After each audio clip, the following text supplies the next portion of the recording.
system. Is that exciting or what, when they come working in like that? November 9th again, here in Michigan. And remember, until yesterday. Oh, man. Look at this buck, would you? Whitetail deer are tough to hunt. Their keen nose and sharp ears can detect unnatural odors and sounds at incredible distances, many times before the whitetail hunter ever gets a chance to see them. Hi, I'm Tom Miranda, and welcome to Primetime Bucks, Mastering the Systems. In this video, I'm going to be joined by some of the best whitetail hunters in the country.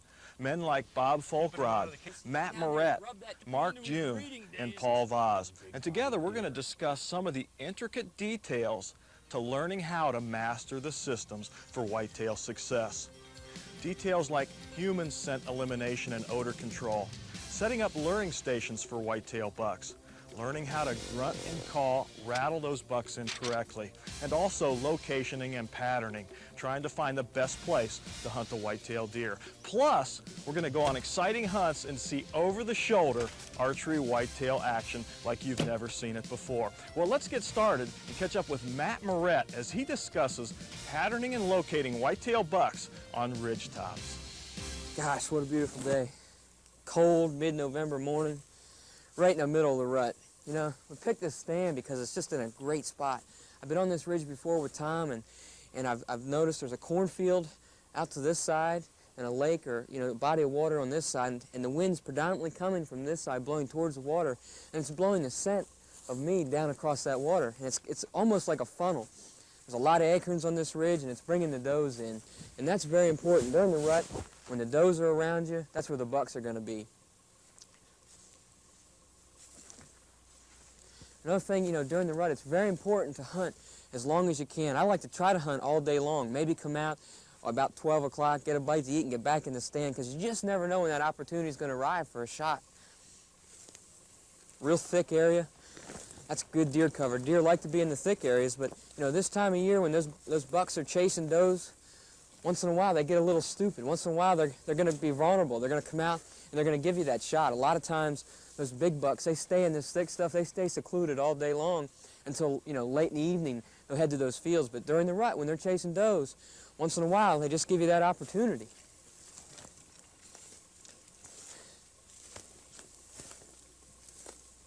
I like to get into an area thick, a lot of cover like this.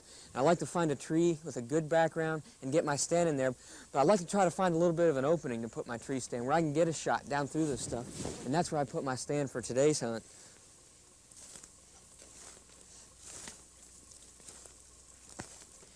A little bit cool, it's important to dress for the occasion. You know, you don't want to wear too many clothes where you sweat a lot, but you want to wear enough clothes, good boots, socks, long underwear. You want to dress so that you can stay in that stand comfortably as long as you can. Patience is very important this time of year. Can't say enough about it.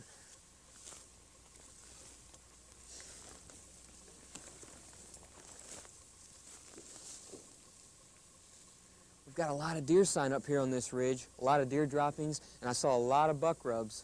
And that's a good indication that deer are using this ridge. Also, a lot of natural scrapes out along this ridge, a good scrape line. And I've placed a mock scrape using Magic Scrape and Premium Doe Estrus about 20 yards from my stand. Hopefully it draws that buck's attention and brings him in close for a good shot.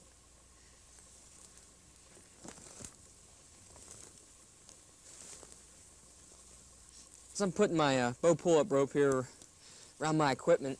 You know, every time I get to the tree stand, I'm reminded about safety. Tree stand hunting, today's bow hunters, most guys hunt out of a tree stand. It can be dangerous. It's very important, a few simple things to be safe. The first and most important thing is your safety belt. It's very important to wear a safety harness.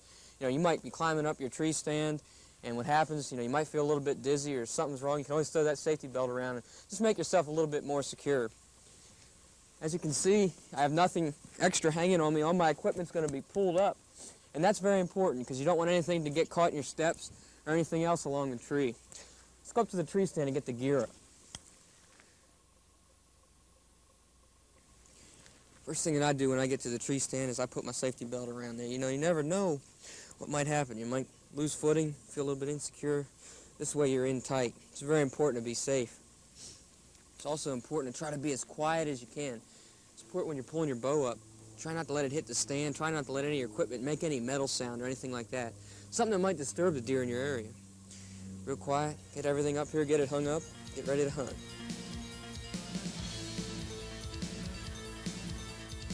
Put the blind up. I'll tell you one thing. This is one of the neatest things that we've got. This keeps your movement down to a very much of a minimum. If you don't have any cover in the tree that you're in, this blind can really work wonders.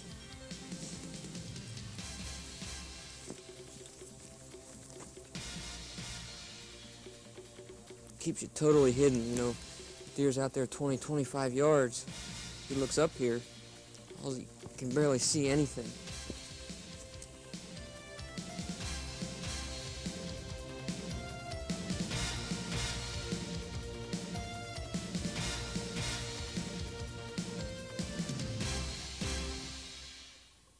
Got one coming down here, coming up the ridge. Oh yeah, look at that, that's a buck. Wind's blowing right in his face. He doesn't even have any idea we're here. Oh, here he comes. Here he comes. He's coming up the ridge.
these guys go so you can get big deer. Or let him go.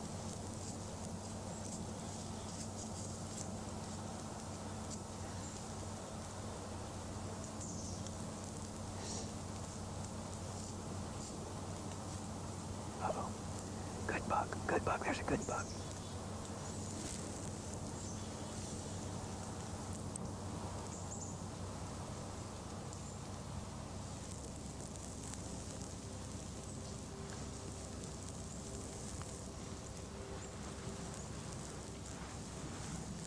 Stop by that tree. Oh man, look at him rub that tree. Oh my gosh. He's fired up. He must got some scent down. He must got that premium doe estrus coming right in his nose. Wind's blowing right in his face. He doesn't even have any idea we're here.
Uh-oh, here he comes.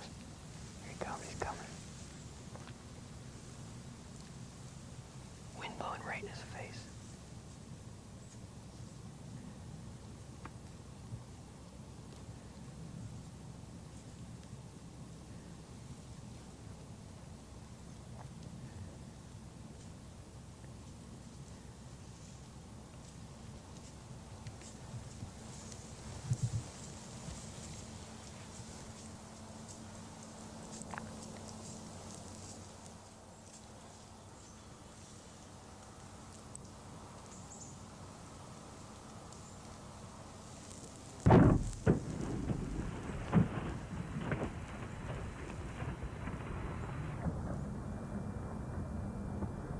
Perfect shot. Yes.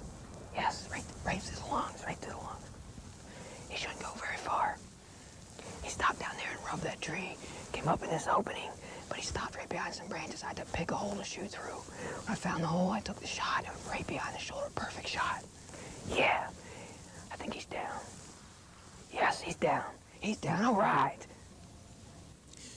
We put our magic scrape out here about 20 yards, put some premium doe estrus in. Hopefully, bucks funnel down this ridge. They smell that hot doe in the air, come in to investigate. And we put it right by this rub right here, and it takes a pretty good deer, probably that buck that we took, to make a rub like that.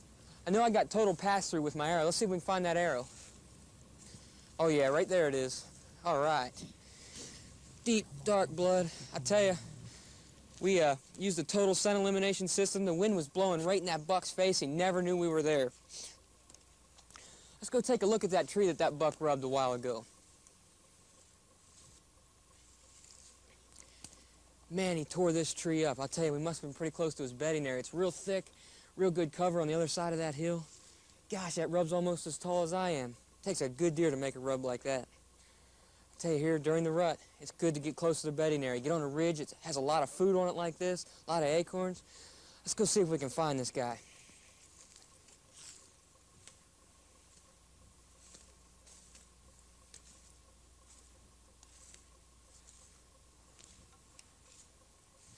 Man, it's a lot thicker down here on the ground when you get down out of that tree stand. That's one of the advantages of hunting from 20, 25 feet up there, is that you can get that arrow down through this brush, where if you're hunting on the ground and you try to shoot through it, most of the times you're gonna get a deflection. Here he is. Yes! Look at that deer. Woo! Yeah! Man, what a buck. What a buck, especially my first buck on video. Let's see, 1, 2, 3, 4, 7, 8, 9, 10 pointer. Yes, sir. I tell you what, these bucks right in the middle of the rut, chasing those does, working this ridge that we were on. Matter of fact, he stayed on this ridge. Even when the arrow went through him, he never knew he was hit. Good sharp broadhead, and he stayed on that ridge. That just tells you that's where he's been living. He's out there looking for does. He came down there, he rubbed that tree, just tore the heck out of that tree. I think what happened, he got a whiff of that scent coming out of the magic scrape. He came up there to investigate and gave me a good, clean shot. Man, what a deer. Yes. Well, congratulations, Matt, on your first video buck ever. You know, Matt mentioned total human scent elimination being a key factor to the success of that hunt. But what is total human scent elimination? We need to think about our odors, our human odors, when we're in the tree stand. A whitetail buck has such a keen sense of smell as he moves through the woods, any detection of human odor is going to repel him from your setup. And we sure can't have that. So let's take a look at what total human scent elimination is, the regimen that you need to use before you go whitetail deer hunting. Be careful. All hunters who consistently get close to whitetails know that a system of eliminating human odors is essential. It's a major part of the equation to invade a buck's territory and be undetected. The total human scent elimination process is a 6-step system which covers all the bases and eliminates human odors totally for hunters who perform each step correctly. To begin, all hunting clothing should be laundered in Scent-Away laundry detergent. Now, this detergent is free of added perfumes and UV brighteners. Once you've washed all your hunting clothing, it should then be dried and placed in a scent-safe storage bag. Scent-safe storage bags are tri-layered to keep foreign odors out. To the bag, place in the supplied Fresh Earth Cover Scent wafer and seal the bag tight. Now these hunting clothes are clean and ready for your hunt. Remember, use a scent-safe storage bag because a garbage bag does not work. On the morning of your hunt, be sure and shower with Scent-Away soap. Don't use shampoos or soaps with perfume smells. Scent-Away soap is odor-free and will help hold in your human odor. Use Scent-Away antiperspirant deodorant and no aftershaves or colognes. Now take your scent-safe storage bag and hunting clothing in the vehicle with you, so at the location you can field dress. Field dressing is very important because it ensures that hunting clothing will not absorb foreign odors while in transit to your hunting area. Once dressed, spray down with Scent-Away spray. Be sure to spray liberally and include boots and hats.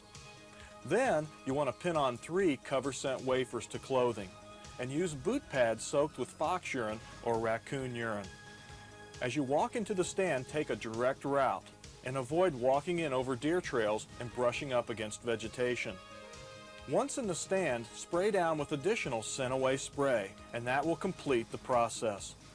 Total human scent elimination should be used before wood scouting and all hunts, removing the clothing and restoring it after the hunt.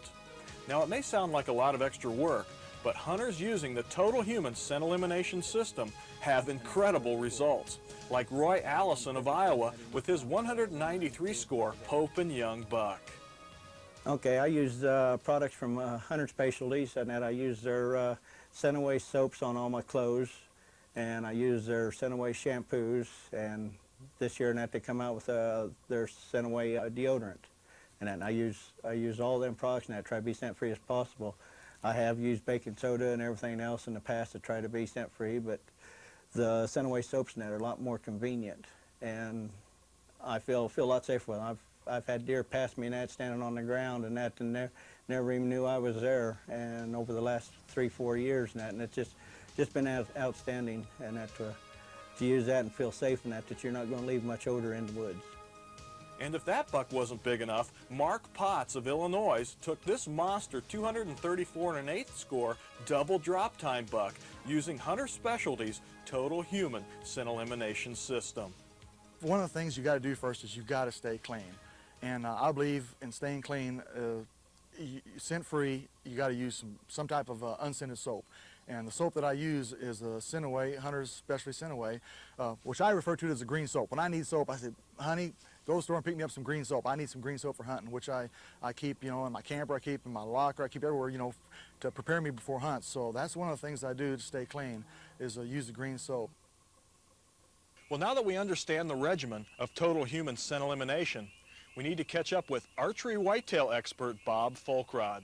In this Midwestern hunt, Bob sees a lot of deer moving under his stand and gets a chance to harvest a nice whitetail because of total human scent elimination. Let's watch. Now Bob is hunting with Steve Shoup at J&S Trophy Hunts and has a buck coming in to early grunting.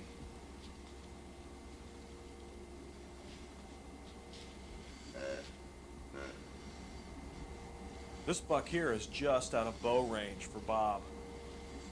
If you'll listen, you'll notice that Bob changes not only his cadence, but the tone of his grunt call.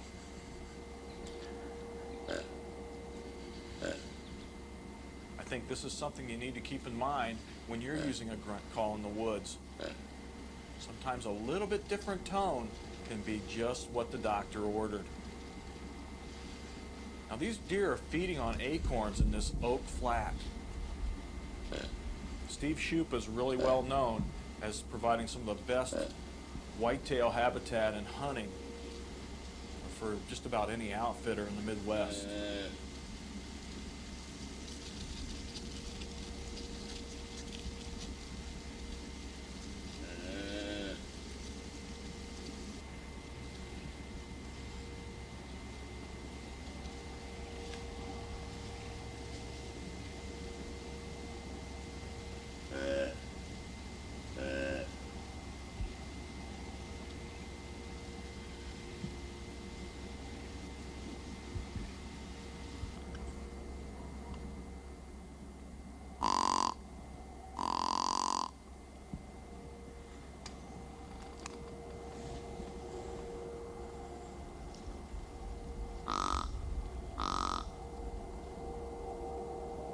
Now in the tree, Bob has hanging some fresh earth cover scent wafers. You see them here. That is part of his regimen for total human scent elimination.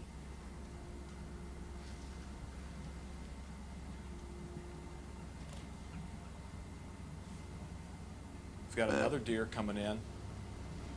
That's 2 deer this morning. It doesn't seem like this deer is real interested in the grunting sound, but watch again as Bob changes the tone of the call.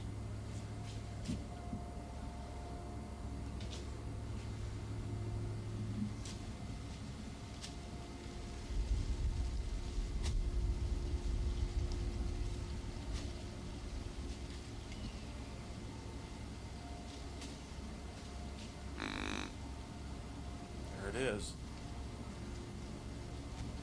That definitely got his attention. Now this buck is in bow range for Bob, but it's a little small. Bob's going to wait, hold off a little bit.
I've been a lot of years trying to find something that worked for me. This HS system, if people follow the directions, watch the video, it's good video because it's really instructional. It'll tell you about the laundry detergent, taking a bath, keeping your clothes in a scent lock bag, spray for in a tree stand, non-scented deodorant, you got wafers, and pay attention to the detail that it gives you because it's going to help you be successful on this white-tailed deer. If you don't believe so, watch that video on how many bucks. We must have a dozen deer, upwind, downwind, sidewind, and nothing ever detected we were there. Paul Vaz is a master carpenter in the summer and a full-time whitetail hunter in the fall. Now this Ohio hunter has an uncanny knack of getting archery close to nice whitetail bucks. In the wintertime, Paul's passion is predator calling, using a predator call to send out sounds to attract foxes and coyotes. And if you haven't guessed it yet, that means he also likes to use a grunt call and rattling bag to bring big bucks close. Let's take a look.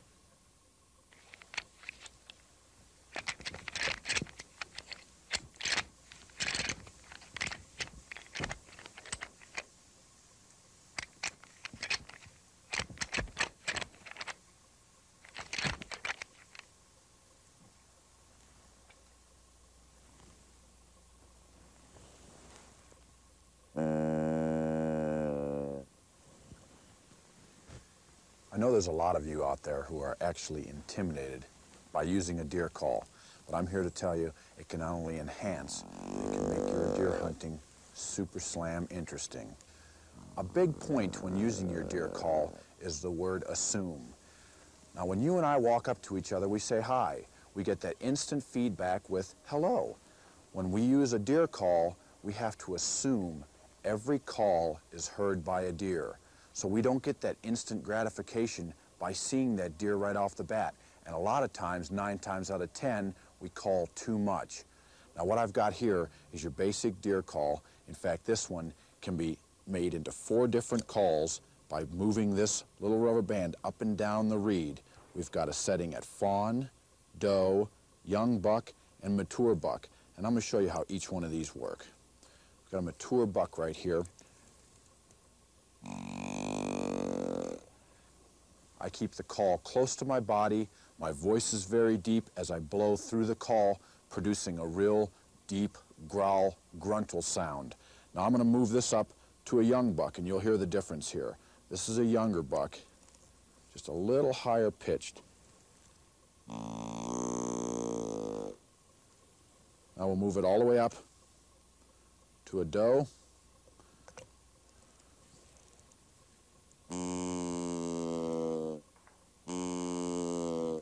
For the most part, they obviously have smaller throats and they make more of a high-pitched sound. Now we'll move it up to the fawn, which is obviously the smallest of all the deer.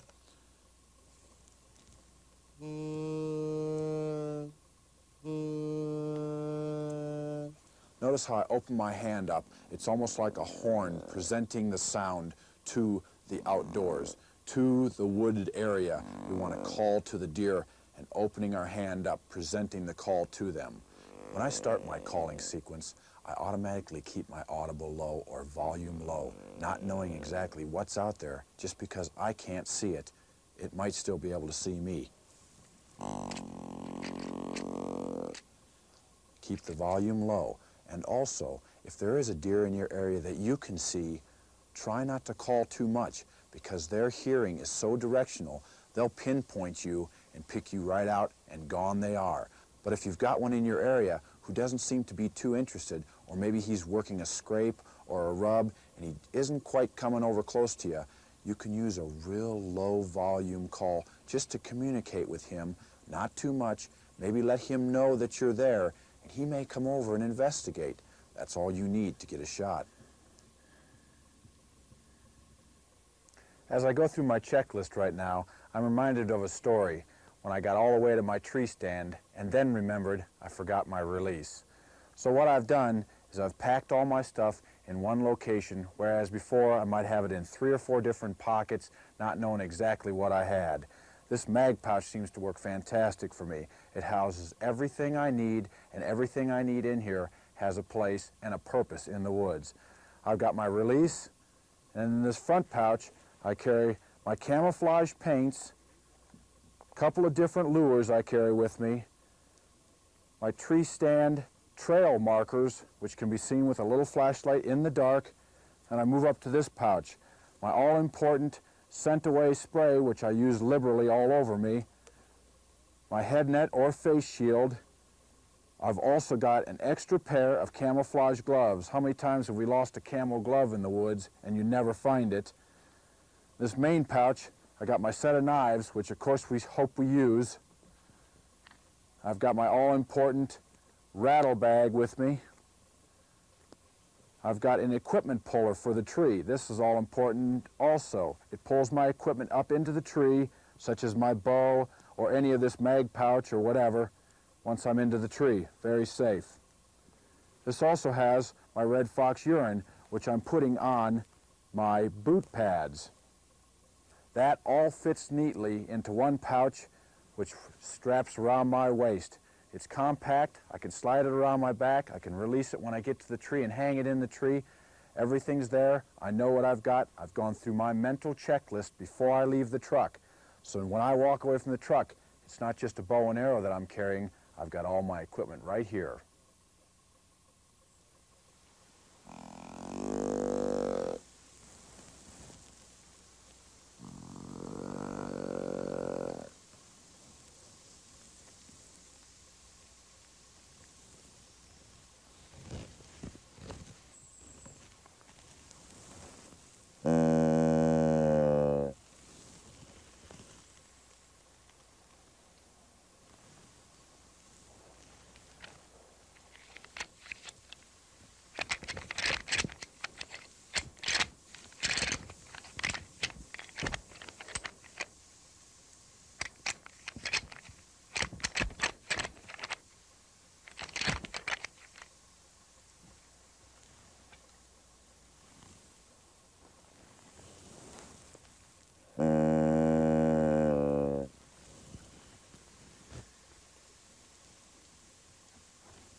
Comes a buck.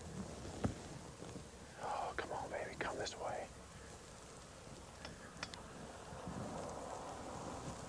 Oh, yeah.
There's a monster buck. Can you believe that shot? I can't believe he came in perfect. Man, I was hoping he'd walk right into that clearing. I'm about to shiver and shake right out of these camo clothes. That made it all worth it. The patience I had to have, because I am absolutely freezing right now. Man, he is a monster. I can't wait to get down and see him. That worked out perfect. Oh, man, of course he's gonna go through the thickest of the thick here. Be careful now, be careful now. Let's give him a tap. Let's give him a tap. That's it, he's expired. Oh, man, what a buck. Look at this. Look at this. I can't even, all tangled in here. Oh, look at the size of this one. Man, I'm telling you, look at this. Look at what he's been raking. I got stuff all through his antlers, the bark and everything else. His neck is huge. Is this a sweet looking buck or what? Well, that's Paul Vaz doing a good job as always. You know, getting kids involved in hunting is something every hunter should try to do. Doing talks on the outdoors at local schools can be a real eye-opener to youngsters, teachers, and to even yourself. Youngsters are the future of hunting, and in the South, hunting is still a family way of life. Take Draper Malden and his brother Douglas.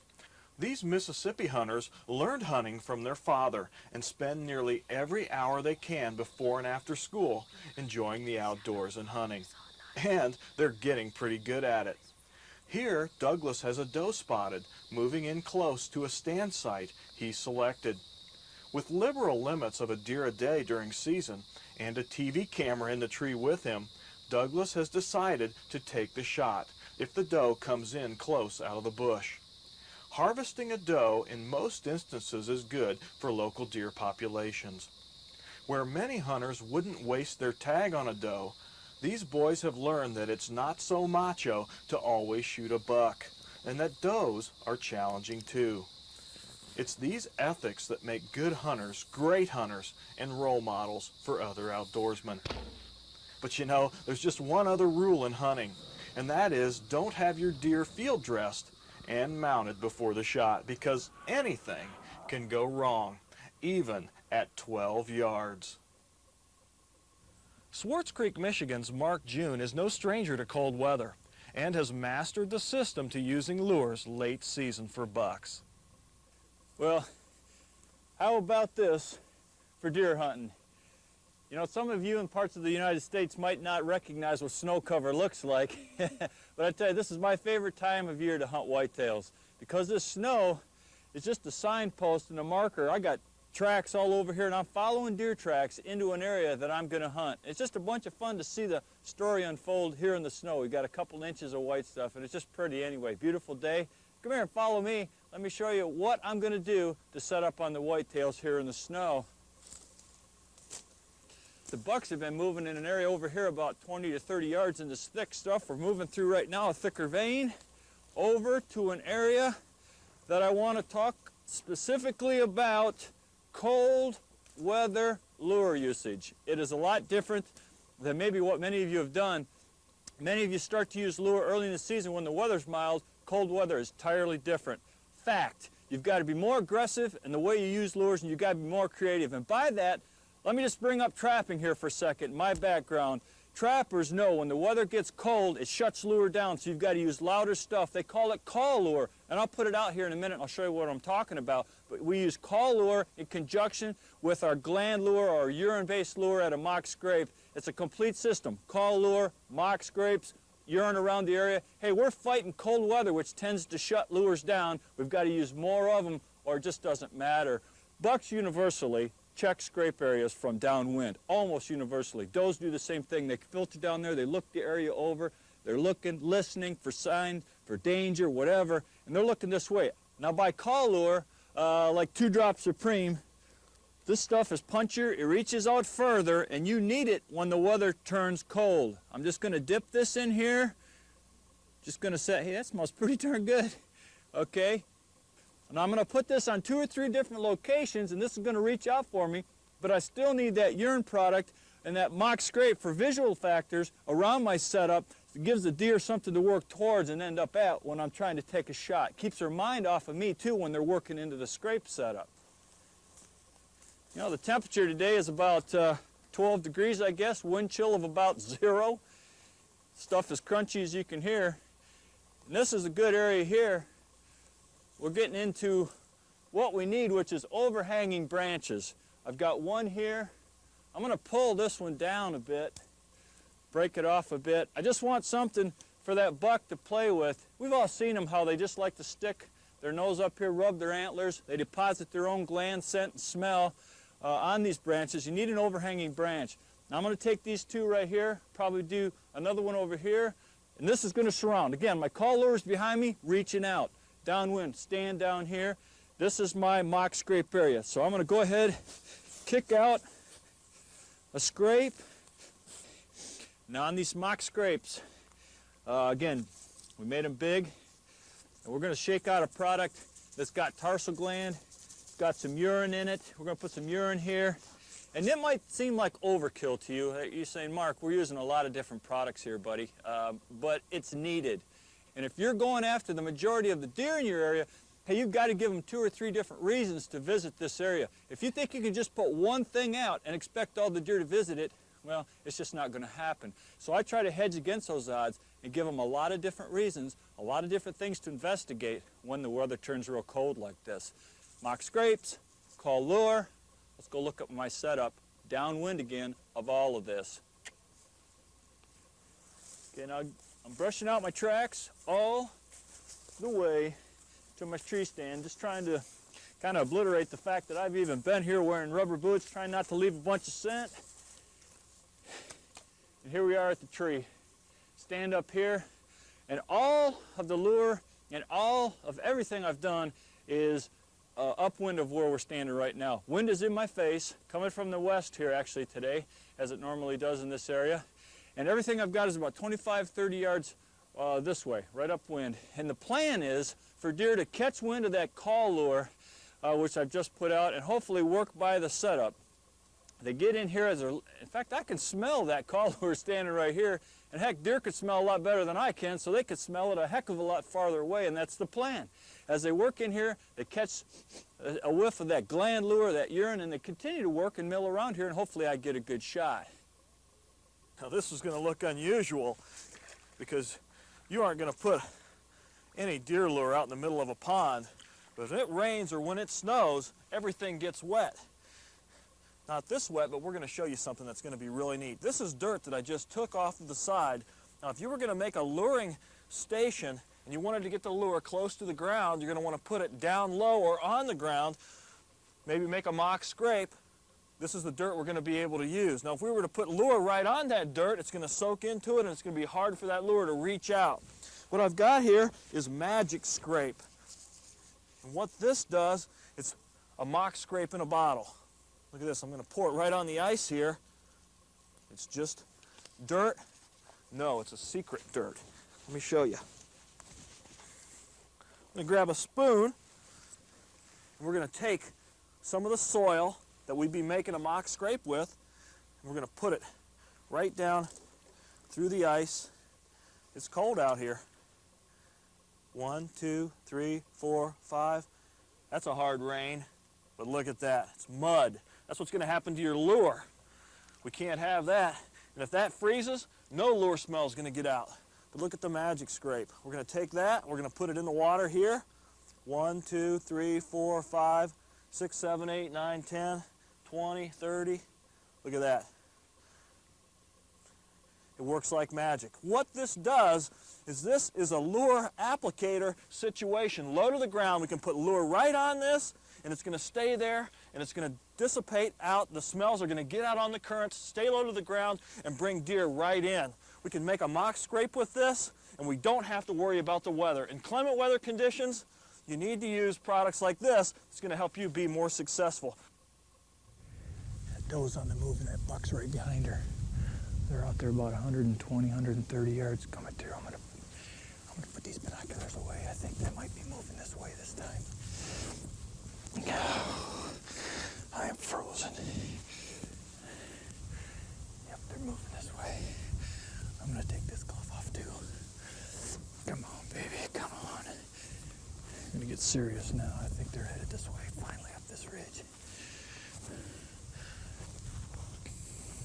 That buck is right on that doe.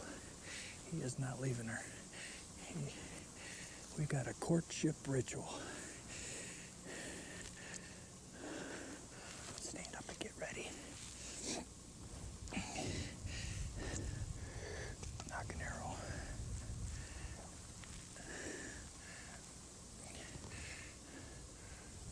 Good thing about what's happening is that doe's watching back at the buck and the buck's watching her. Kind of keeps her mind off everything else that's going down. It's so windy today, they wouldn't hear me anyway. All right, let's stay on them now. Oh, come on.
All right, yes, yes, he's going down. He's about, 40, 50 yards out. Yes, he's down.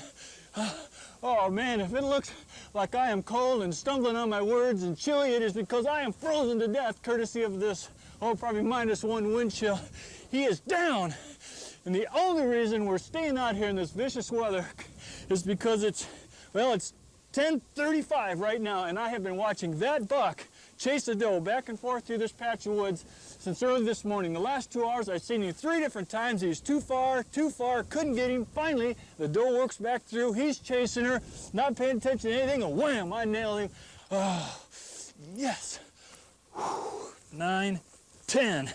Oh, right to the spot. Just about 30 yards. That's a little longer than I thought, but boy, it did a number on him. Pure pass-through shot. Arrow right here. Blood trail right through here, but we know he's laying right over here. He only went about 50 yards, and I saw him drop. Let's go take a look at him.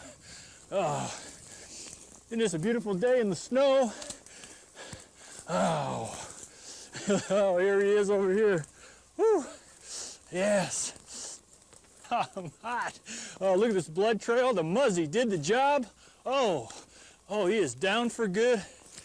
Oh, look at that big boy. Oh, yes. Yes. Oh, he is down. Good hit. And there he is. Yes. Oh, I'm going to say he's an 8-point. I wasn't really sure. I've been watching him all morning. I wasn't sure how many he had on him. I'm going to count these though and say that's a nice 8-point deer. And I tell you, I earned this one. The cameraman and myself have been freezing our butts off. 2.5 hours. Been watching this buck all morning long, chasing that doe. They're breeding. It's November 9th again here in Michigan. And remember what I mentioned earlier, 80% of the does are bred. No matter where you live in the country, they're bred that first week of November, and you need to get out in the woods and hunt. Whew, I'm going to take this off. I'm even hot. You need to get out and hunt, whether it's raining, snowing, blowing, whatever. Hey, the weather didn't bother him. He was chasing that doe. He didn't care what was going on. He came through too far. He came through a couple times. That doe kept going through. He kept coming through too far away. Finally, he comes into range. She's looking back at her shoulder, over her shoulder at him. He's looking at her. They got each other's interests in mind, and he just went right there, and I hit him. I hit him kind of far back on a quartering away shot. Went back in, but it's a deadly shot. Clipped those main arteries in the back, and the shot probably came out through the vitals here on the other side. Boy, we took everything out. He didn't go 50 yards, and down he went. But thank goodness we kept spotting him. We got him. What a hunt here in my home state. Yes! You know, besides videos like this, there are other neat ways to learn about whitetail deer hunting. One is to join a big bucks club in your area. Now, this past spring, I had the chance to do a seminar on whitetail hunting at the Buckeye Big Bucks Club in Cambridge, Ohio. Besides meeting some neat people and seeing some true monster-sized bucks, I learned a bunch too. Several different things that have excited me in the last few years about deer hunting, but especially Ohio. Today, being acting president of the Ohio Big Buck Club and looking at all the deer that we have here, it's just a great adventure to go out and pursue such animals like this. And I've done a lot of this myself. I'm an active bow hunter, and I really enjoy the outdoor sport of hunting in the pursuit of trophy whitetails, not only in Ohio, but also in other states. But the key thing that's really interested me is these deer, the larger deer, are so tricky and so smart, and it just intrigues me to actually have the opportunity to go after deer of such characteristics. And one of the key things that's really helped me pursue deer like this and actually see animals is by getting smarter and learning tactics, how they really move, some of the genetic traits that are different in the larger deer, and also about how they actually react due to moon phases, the rut, and different things associated with that. Weather fronts, alpha does, how they control the deer herd within your local area. And those are some of the things that's really helped. But the key thing that's really helped me more than anything else is learning how to beat factors that affect you in hunting. The key thing that's helped me more than anything is beating scent. It seems to always come back to scent control, doesn't it? You know, the Buckeye Big Bucks Club has grown to over 6,500 members, each harvesting either a typical racked buck with a score over 140 or a non-typical racked buck with a score over 160. In Cambridge, I got the chance to ask some of Ohio's top trophy hunters this question. If they could only give one tip on how to locate and harvest a true trophy whitetail, what would it be? And this is what they had to say. The more you go in, the less deer you're going to see. Every time it seems like you go into an area, the deer sightings will go down every time.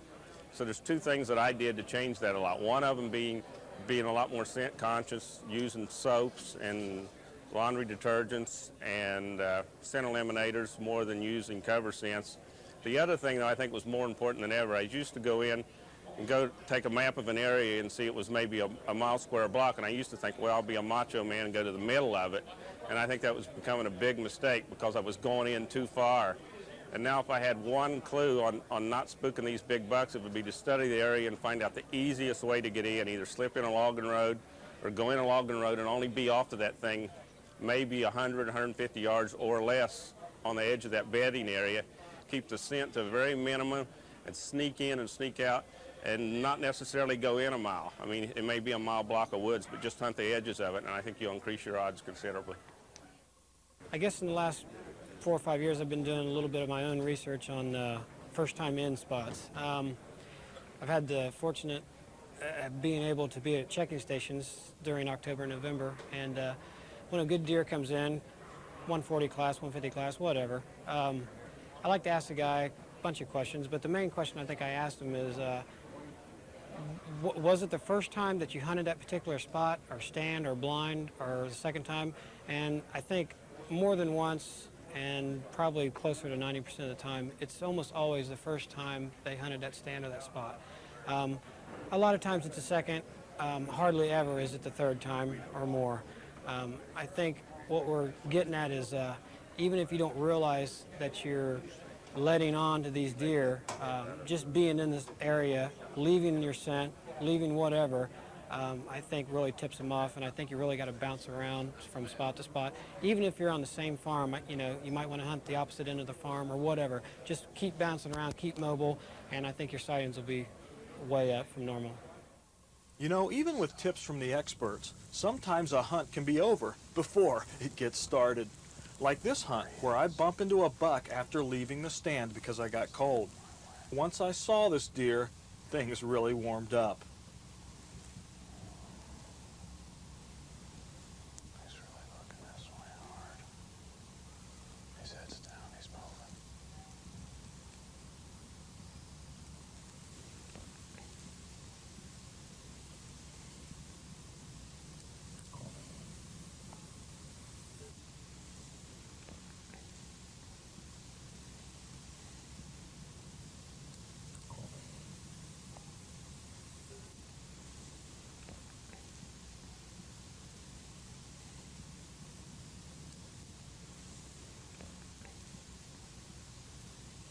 There, the buck wins us, and it's bye-bye.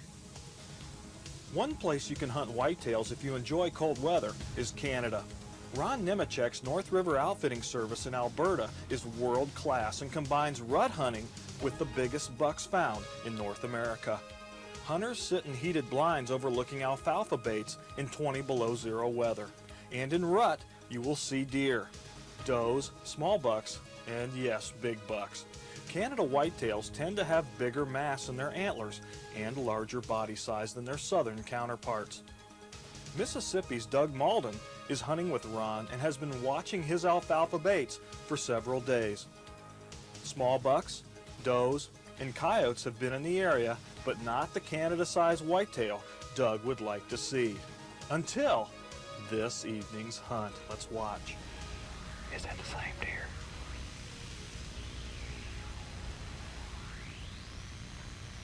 No, No, it's not. Yeah, it is, yeah. He's a little late point. There comes some more behind it. More deer coming up. There's a bunch more coming out. Good. More deer. We're gonna have some, I think we're fixing to have some real action.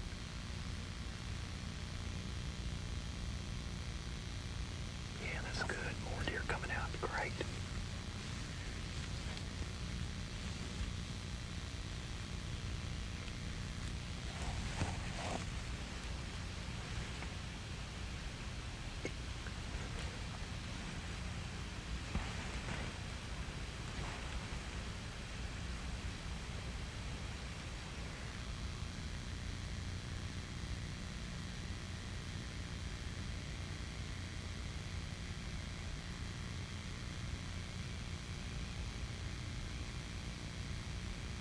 I see another buck coming. There's another buck in the woods gonna come out.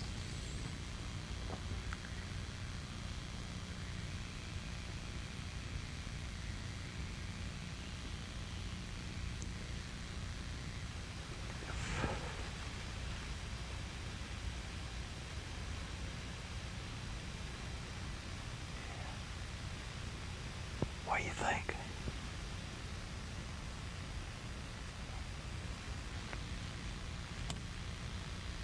Yeah, let him come on up there. See what he does.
All right, go wide on him.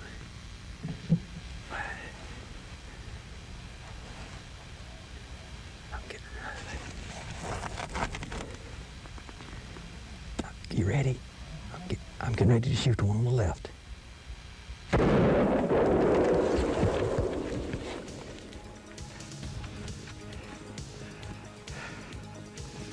Oh, yeah. Yeah, nice buck. Yeah. Whew, it's good to get one on the last day. Tell you, it's a good feeling. 350-yard shot. He's a young deer, but he's definitely a keeper for the last day. I'm tickled to death. Well, once you've selected a tree that you're going to put your tree stand in, it's time to think about your luring scenario in the area that you're going to be hunting. We found this tree because it's in a good place where whitetail bucks and does are moving through the area. There's a lot of sign here.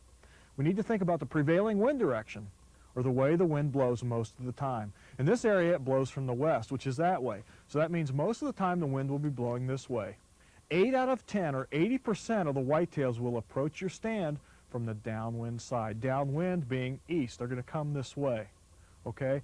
So we want to set up our scrapes in our lure scenario so that it blows the lure this way, and the deer have to pass our tree stand in order to get to that source of the smell. By doing that, they come in our shooting lanes, and it gives us a nice, easy shot. What I want to do, and what I normally do, is I put my lure in my shooting lanes so that if the deer comes and stops at the lure, I've got plenty of time to take a deep breath, draw, and make an accurate shot. I don't want to have a long shot, so we're going to put the lure fairly close to the tree. Let's go over here. Remember, this is west, the wind blowing most of the time this way. I've got rubber boots on. I'm set up ready to hunt in scent eliminated clothing. This is a whitetail deer trail. You don't want to walk on the deer trail. But what we want to do is we want to make a mock scrape right here on this trail, perfect shooting lane to the tree stand. Most mock scrapes or most scrapes in the wild have an overhanging branch. We want to have an overhanging branch so we can put some lure smell here that will drip into the scrape. Since I'm clean from head to toe, I can just take my boot and rough out an area here. I'm going to rough it out right on the edge of a trail. This is what I would consider my mock scrape, right in here. What I'm going to do is I'm going to put a product in here called Magic Scrape. This is a lure application. Bend down here and we'll shake it out. This is a weatherproof coated dirt. What it does is it allows the lure to set right on top of the ground and permeate the area with odor. By doing that, the smell corridor between our wick, which hangs above with lure on it, and this mock scrape is going to have lure smell in it. Very attracted to these deer. As they work down this trail or work towards us, we've got multiple chances for shot as they get to this area here. Magic Scrape's down. We'll put our lure in. Now it's best to use a lure applicator like a scent wick. I'm going to place it up here on the tree. There's a limb light that attaches to it that's fluorescent colored. Let me tell you, at night or in the dark, coming in early in the morning, it's nice to shine a flashlight over here. You can see that you've got your lure right there. I'm going to use some Buckler Supreme. It's actually my #1 lure and my favorite. Tracks bucks. There's an ingredient in here that I found when I was a trapper that just drove whitetail bucks crazy. In fact, all deer. It's important to remember that lures bring bucks and does bring bucks. It's good to use about 1/10 of an ounce of lure on your wick. What we're trying to do is create a corridor here. This wick is a porous material and it'll let the smell out all around us. We're going to have straight down to the scrape more lure. You can see on the dirt how the lure just sits on top. That lets a lot of the smell come out. It looks fresh. It looks like a buck just came in here and urinated right in this spot. So we have our lure corridor right here. It's time to go on and make lure station #2. You don't have to move very far, but we're still upwind of the tree stand. It means the deer have to come by our tree stand to be successful. I'm going to make another mock scrape over here. Mock scrapes are really nice because they have sight attraction as well. It's a good idea to make one of the 3 lure stations very, very visible. This one's off the trail, so I want to make it more visible than most. Like a big buck's been in here and really ripped it up. Made a heck of a mess. See how big that is? Again, we're going right over the top of it with the overhanging branch. Just like this.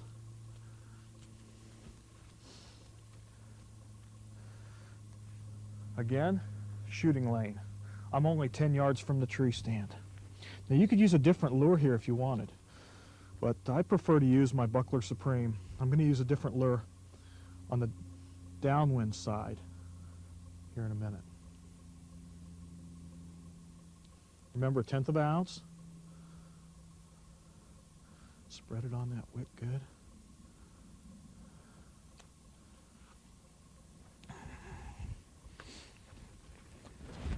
Now here, since I made such a big mess, I'm going to try to conserve my Magic Scrape. So I'm only going to put the Magic Scrape in a small spot right here. And in the middle of that spot, I'm going to make a little dish or depression. And that way I can put my lure and it'll stay right in that little cup, that little spot right there. Remember, don't use your hunting gloves to apply lure. Use lure application gloves. See how it stays right in that one spot? Excellent. That'll work. Lure corridor right here. We've got 2 scent stations upwind of our tree stand. Wind direction this way, blowing the scent right past us. Now we're going to go downwind and we're going to use a call lure right over here.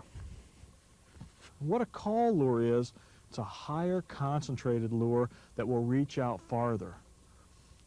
What happens is you have a lure dispersion area here, and as the wind blows this way, those lure circles or those mock scrapes that we just did only can reach out so far. By using a highly concentrated call lure, this particular smell area will reach out even farther. So deer farther down the ridge will smell this. As they work closer, as keen as a buck's nose is, he'll pick up the other scrapes and the smell corridors that we've created, and he'll want to walk by our tree stand, and that's the trick. We're trying to get him to walk by. Doesn't take much of this. Whew, this stuff's strong. It's highly concentrated. Just 2 droppers full is plenty. This is called 2-Drop Supreme, and it's a call lure, and it's made to call deer from far distances. This is a curiosity lure. They're curious to this. They have no clue what it is. They've never smelled it before, but they like it. They want it. They want to smell it. And you'll have actually does and bucks come up and actually smell these wicks. They'll try to lick them and try to pull them down, and they'll paw in your scrapes. And that's the key, because they aren't looking at you in the stand. They're attracted to those lure areas, and that's what we want. That's all there is to it. Anytime you put up 2 or 3 tree stands in a given area, set it up with the 3 scrapes. Use a call lure. Use your lures to your advantage, and you're going to see more bucks under your tree stand. Coyote and fox trappers have known for years that staying clean and using good lures can let you get close to animals with incredible noses. So if you see a coyote close to your deer stand, you know you're doing it right. A good rule of thumb is to set up 3 stand locations on different farms for each different wind direction you encounter in your area. Then rotate stands so you're not hunting in the same one every day. Multiple stands will let you hunt a new area each day regardless of the wind direction. Use scent eliminated clothing and experiment with the triple scrape lure setup. What many hunters just don't understand is that the lures attract all deer 24 hours a day. And as deer sift in to investigate the scrapes, they leave more sign. They leave their tracks, urine, rubs, droppings, and other deer smells, and the lure setup area becomes saturated with deer smells. Deer smells are a fear eliminator to bucks, and you will see more deer closer to your tree stand by using lures. In this pre-rut hunt, I'm hunting a storm front stand where winds blow from the northwest. At about 5 minutes to 8, my scrape has a customer. I made that rub. Put some Buckler Supreme on it. He's licking it off.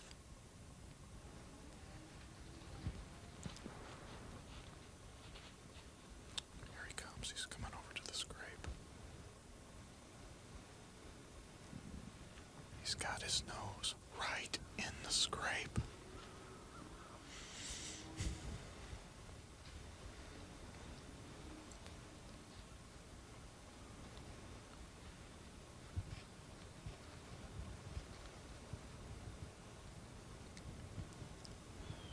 His toes over here.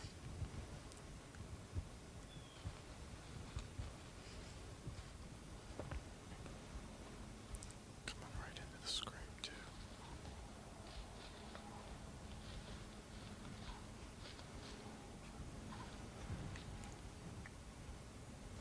This other buck's gonna move off.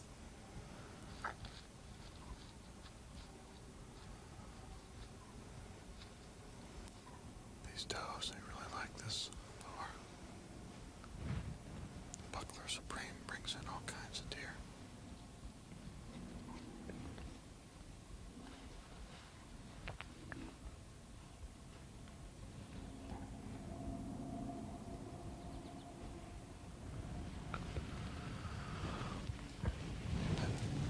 Got a buck to the left. Buck to the left.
50 yards, he's down.